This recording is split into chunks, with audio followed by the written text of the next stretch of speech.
ሰላም አለይኩም ወራህመቱላሂ ወበረካቱ። ውድና የተከበራችሁ የነጃሽ ቲቪ ተከታታዮቻችን እንዴት ናችሁ?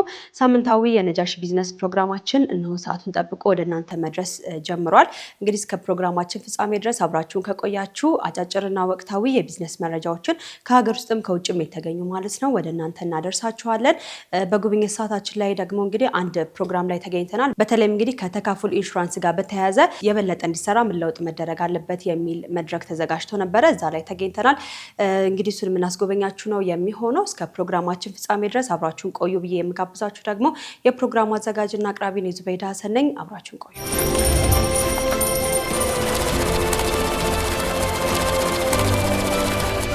ቀዳሚ ካደረግነው የሀገር ውስጥ የቢዝነስ መረጃችን እንጀምራለን።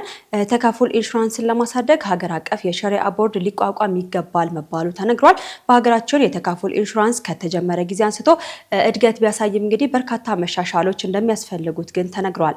ይህ የተነገረው በኢትዮጵያ የተካፉል ስነ ምህዳርን ለመገንባት በባለድርሻ አካላት መካከል ውይይት በተካሄደበት መድረክ ላይ ነው። በአካታችና ዘላቂ ፋይናንስ ማዕከልና በኤፍኤስዲ አጋርነት በተዘጋጀው በዚህ ውይይት ላይ በኢስላሚክ ፋይናንስ ዙሪያ የሚሰሩ ባለሙያዎች ተሳትፎበታል። በመድረኩም የዘርፉ ባለሙያዎች በሀገራችን የተካፉል ኢንሹራንስን ሊያስተካክሏቸው ስለሚገቡ ጉዳዮች በስፋትም ሀሳባቸውን አንስተዋል። በመድረኩም የዘርፉ ባለሙያዎች በሀገራችን የተካፉል ኢንሹራንስን በተመለከተ ሊስተካከሉ ስለሚገቡ ጉዳዮችም ሀሳቦቻቸውን አጋርተዋል። ሸሪዓን መሰረት ያደረገ የኢንሹራንስ አገልግሎት የሚሰጠው ተካፉል አገልግሎት ለሚፈልጉ ተጠቃሚዎች በበቂ ሁኔታ ተደራሽ እንዳይሆን እንቅፋት የሆኑ ጉዳዮች በውይይቱ ላይ ተነስተው የመፍትሄ ሀሳቦችም ቀርበዋል። በዚህም ወጥ የሆነ የተካፉል ኢንሹራንስ መተግበሪያ ህግ በሀገራችን ላይ እንግዲህ አለመኖሩ፣ ወጥ የሆነ የዓለም አቀፍ መስፈርቶችን ያሟላ አለመሆኑ እንዲሁም ደግሞ በቂ የካፒታል መጠን አለመኖሩ እንደ እንቅፋት የተነሱ ጉዳዮች ናቸው።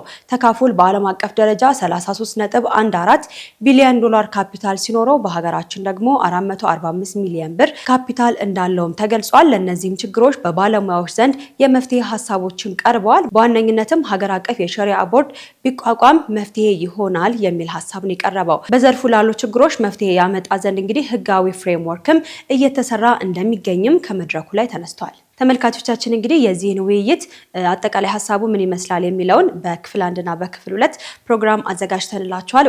ክፍል 1ን ዛሬ የምናደርሳችሁ ነው የሚሆነው። ወደ ሌሎች የቢዝነስ መረጃዎቻችን አልፋለን።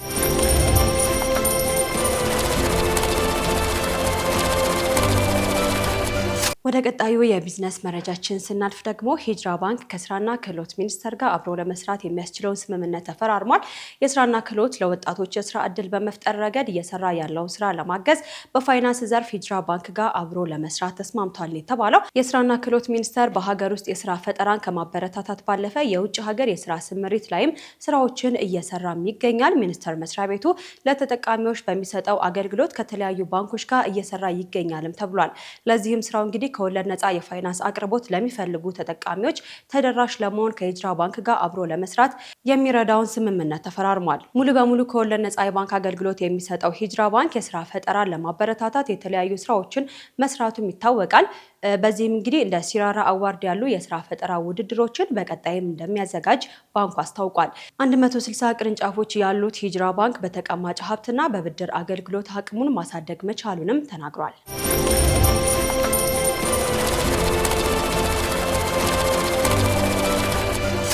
ተመልካቾቻችን አጫጭርና ወቅታዊ የሀገር ውስጥ የቢዝነስ መረጃዎችን አደረስኳችሁ። አሁን ደግሞ ወደ ውጭ ሀገር የቢዝነስ መረጃዎቻችን እናልፋለን። ቀዳሚ የምናደርገው ናይጄሪያ ነው። ናይጄሪያ ነዳጅ ወደ ውጭ መላክ መጀመሯ ተሰምቷል። ናይጄሪያ በ2026 ከ10 ዓመታት በኋላ ለመጀመሪያ ጊዜ ነዳጅ ላኪ ሀገር ሆናለች ነው የተባለው። ለዚህም የዳንጎቴ ነዳጅ ማጣሪያ ትልቁን ድርሻ ይይዛልም ተብሏል። ናይጄሪያ ከውጭ የሚገቡ ምርቶችን በአገር ውስጥ ምርት ከመተካቷ ባለፈ በምስራቅ አፍሪካ ኤክስፖርትን እያስፋፋች ትገኛለችም ተብሏል። ዳንጎቴ ማጣሪያ ፋብሪካ ምክንያትም ባሳለፍነው ወር ወደ 1.49 ቢሊዮን ሊትር የሚጠጋ ከፍተኛ አቅም ያለው ምርት አምርታለች ብሏል ዘገባው። በዚህም ታሪካዊ ለውጥ ወደ 434 ሚሊዮን ሊትር የሚጠጋ ነዳጅ ኤክስፖርት ለማድረግም ችላለች።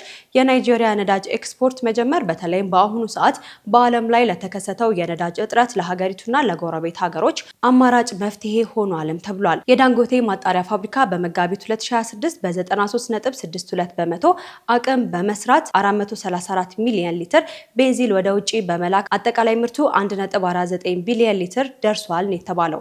ይህም ናይጄሪያ የተጣራ ላኪ እንድትሆን በማስቻሉ በአማካኝ 48.2 ሚሊዮን ሊትር ኤክስፖርት እንድታደርግም አስችሏታል። ይህም ስኬት በናይራ ላይ ያለውን ጫና እንደሚቀንስና አገሪቱ በውጭ የተጣራ ምርቶች ላይ ያላትን ጥገኝነት በመቀነስ የውጭ ምንዛሬ ገቢን እንድታሳድግ አስችሏታልም ተብሏል። ማጣሪያ ፋብሪካው የአፍሪካን የነዳጅ ንግድ በንቃት እያስተካከለ ሲሆን ከፍተኛ መጠን ያላቸው ጀት ኤዋን እና ቤንዚልን ጨምሮ ለተለያዩ የክልል አጋሮች በመላክ ላይ ይገኛልም ተብሏል።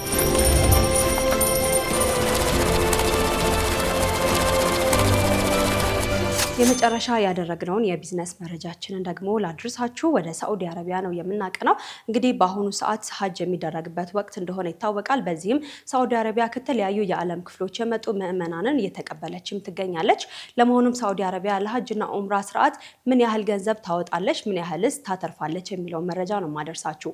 ሳዑዲ አረቢያ በየዓመቱ ከሀጅና ኡምራ ተጓዦች ከ12 ቢሊዮን እስከ 20 ቢሊዮን ዶላር ትርፍ እንደምታገኝ መረጃዎች ጠቁመዋል። የገንዘብ መጠኑ በየዓመቱ በሚመጡ የተጓዦች ቁጥር ሲለዋወጥ አብሮ የሚቀያየር ይሆናልም ተብሏል።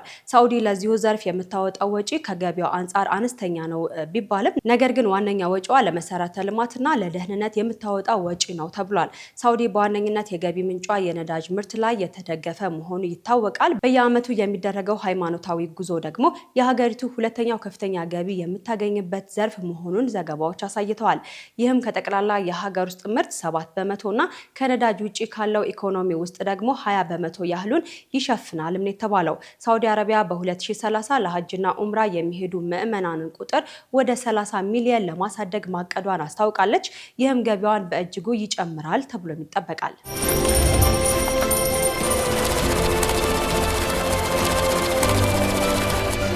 ተመልካቾቻችን አጫጭርና ወቅታዊ የቢዝነስ መረጃዎቻችንን አደረስኳችሁ። እንግዲህ በመረጃዎቹ እንደተደሰታችሁ ጠቃሚ የሆነ መረጃም እንዳገኛችሁ ተስፋ እናደርጋለን። በነጃሺ ቢዝነስ ፕሮግራም እንግዲህ አብራችሁ መስራት የምትፈልጉ የተለያዩ ተቋማት ያላችሁ አዳዲስ የቢዝነስ ሀሳብ ያላችሁ ሰዎችም ከኛ ጋር መስራት የምትፈልጉ ተቋማት በሙሉ ከስር ያለውን ስልክ ቁጥር ተጠቀሙ፣ ደውሉልን። እኛ ደስ ብሎ እናስተናግዳችኋለን። ከኛ ጋር የምትሰሩ ተቋማት በሙሉ ደግሞ ከወዲሁ ምስጋናችን ይድረሳችሁ እንላለን። መግቢያ ላይ እንግዲህ ያቀረብኩት ዜና ከተካፉል ጋር የተገናኘ መረጃ ነበረ። ስለ ተካፉል እንግዲህ ሰፋ ያለ ፕሮግራም መዘጋጀቱንም ነግሬያችኋለሁ። ወደዛው ፕሮግራም ነው የምናመራው። ክፍል 1ን ተከታትለን ነው የምንመለሰው። ክፍል 2ን ደግሞ በሌላ ጊዜ የምናደርሳችሁ ነው የሚሆነው። እሱን ተከታትለን እንመለሳለን።